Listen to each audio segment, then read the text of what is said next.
प्रधान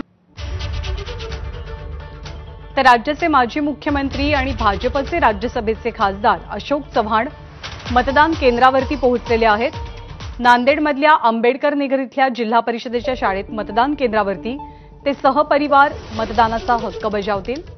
त्यांच्या पत्नी अमिता चव्हाण सुद्धा त्यांच्यासोबत आहेत। अशोक चव्हाणांनी भाजपमध्ये प्रवेश केल्यानंतरची होणारी ही पहिलीच मोठी निवडणूक आहे। आतापर्यंत नांदेड हा काँग्रेसचा गड राहिलाय आणि अर्थातच काँग्रेसचं सर्वात मोठं नाव नांदेडमधलं म्हणजे अशोक चव्हाणांचं। पण आता अशोक चव्हाणच भाजपसोबत आहेत, त्यामुळे अर्थात या मतदारसंघाची गणितं कमालीची बदललेली आहेत। अशोक चव्हाणांसाठी सुद्धा ही कसोटी असेल ही जागा निवडून देण्याची। प्रताप पाटील चिखलीकर हे महायुतीचे इथले उमेदवार आहेत, तर वसंत चव्हाणांना महाविकास आघाडीकडनं उमेदवारी देण्यात आली आहे। काँग्रेसची कायमच पकड राहिलेली आहे नांदेड लोकसभा मतदारसंघावर। 2014 साली जेव्हा मोदींची प्रचंड मोठी लाट होती तेव्हा महाराष्ट्रातनं काँग्रेसच्या केवळ 2 जागांवरती काँग्रेसच्या उमेदवारांनी विजय मिळवलेला। त्यातली एक जागा ही नांदेडची होती, अशोक चव्हाण उमेदवार होते, ते खासदार बनले। तर दुसरी जागा होती हिंगोली लोकसभा मतदारसंघाची, जिथून राजीव सातव यांनी विजय मिळवलेला होता। त्यामुळे अर्थातच मोदींच्या लाटेत सुद्धा टिकवून ठेवलेला मतदारसंघ अशी नांदेडची ओळख काँग्रेसच्या बाबतीतली।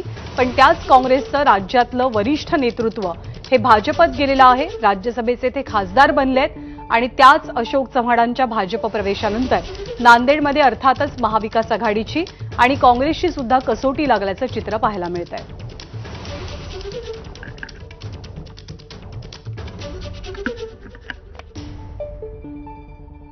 2019 मध्ये इथे भाजपच्या उमेदवाराचा विजय झालेला होता। 24 मध्ये काय चित्र दिसतंय याची उत्सुकता असेल। मराठवाड्यामधला एक अत्यंत महत्त्वाचा मतदारसंघ म्हणून नांदेडकडे पाहिलं जातं। अशोक चव्हाण यांनी रांगेत उभं राहून मतदान केलेलं आहे। त्यांच्या पत्नी ते आणि त्यांच्या मुली मतदानाचा अधिकार बजावतात।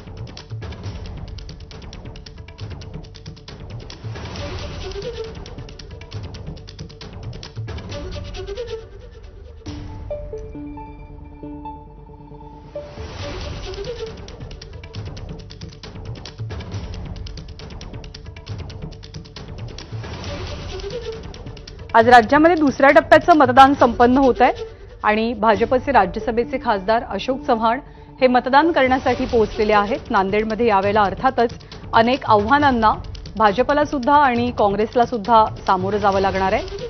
गेली अनेक वर्ष अशोक चव्हाणांचे वडील असतील, अशोक चव्हाण असतील, त्यांनी नांदेड लोकसभा किंवा विधानसभा मतदार क्षेत्राचं प्रतिनिधित्व केलेलं आहे। यावेळी अशी पहिली निवडणूक असेल की जेव्हा काँग्रेससोबत चव्हाण कुटुंबीय नाहीत।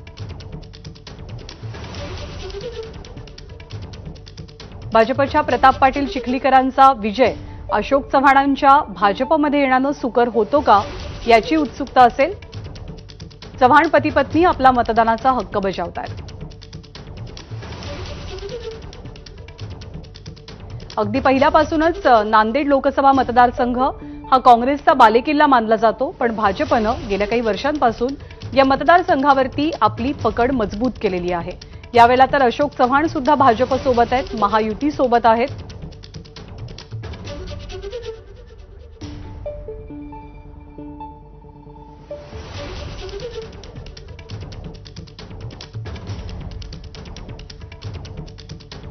नांदेड उत्तर, नांदेड दक्षिण, देगलूर, नायगाव, मुखेड आणि भोकर या विधानसभा मतदारसंघांचा समावेश लोकसभा मतदारसंघामध्ये होतो आणि अर्थातच इथे जर का आपण नजर टाकली तर महायुतीचं जास्तीत जास्त प्राबल्य आपल्याला पाहायला मिळतं।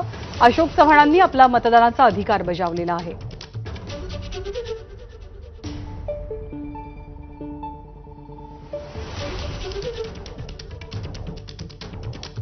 दोन 2014 साली या मतदारसंघातनं मोदी लाटेत सुद्धा अशोक चव्हाणांनी विजय मिळवलेला होता, परंतु 2019 साली त्यांना पराभवाचा सामना म्हणजे गेल्याच निवडणुकीत त्यांना पराभवाचा सामना करावा लागला। भाजपचे प्रताप पाटील चिखलीकर या लोकसभा मतदारसंघातनं विजयी झालेले होते।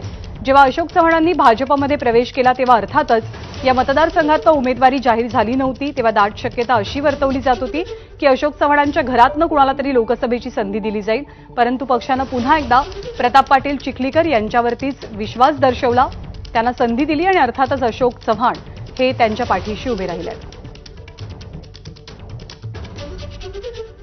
आणि या बातमीनंतर बुलेटिनमध्ये वेळ झालेली आहे आता इथेच थांबण्याची।